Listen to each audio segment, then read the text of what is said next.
everyone and welcome to a new tutorial. Today we are going to emulate a tape delay inside PD Vanilla. So we can start by using a del write tilde. We can name it tape delay. We declare a maximum delay time. Then we can use del read for tilde with the same exact name, so tape delay. We use a sound source. I'm going to use my SF Play 1. The link is both on top here and in the video description. Now we can link the audio file to the del write, and the audio file is sent straight to the DAC. But before, we need to add a volume control.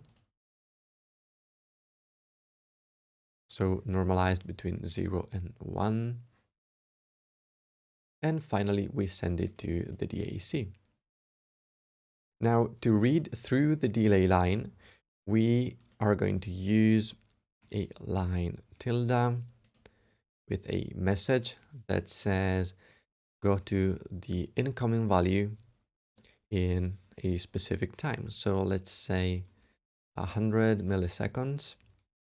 And on top here, we set the actual delay time. Out of del read for, we are going to add filters.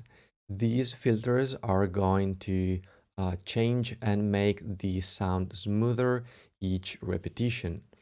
So we apply a low pass filter. We can set it to 8000 and we can duplicate it since loop, it's a one pole filter. And then to avoid DC offset, we can use a high pass filter, maybe set to 300 Hertz.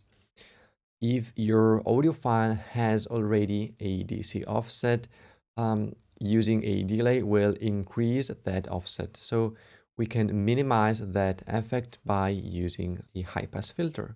Now the signal is sent back to the del write. So here we send feedback. And on top here, we receive tilde feedback. We want to have control over the amount of feedback. So we can add a multiplication node and we can change the amount of feedback using this number box from 0 to 1. So this is feedback.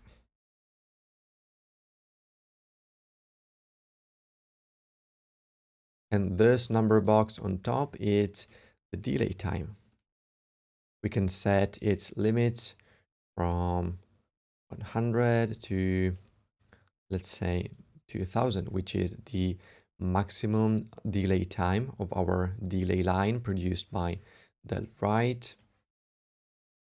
Out of del read for, we are going to catch the wet signal. So we send it to, a multiplication sign with a number box normalized so we can control its volume. This is going to be our wet signal. And this is going to be our dry signal.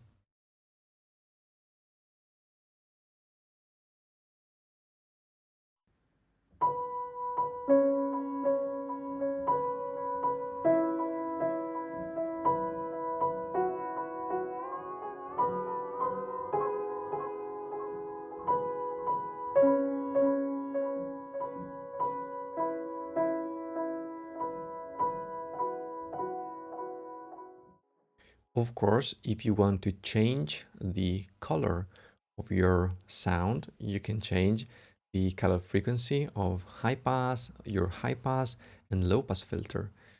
So here we can use a number box. We can send it straight to the loop, second inlet. We can map its range between 1000 and 10,000.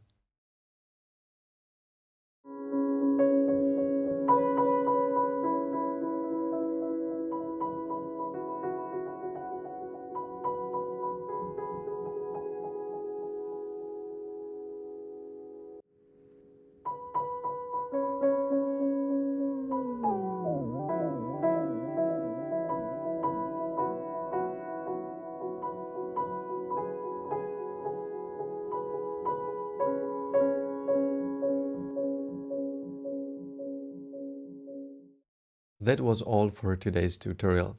I hope you enjoyed it, and if so, I invite you to give a like and subscribe to support the channel. As always, thank you for watching, and I'll see you in the next one.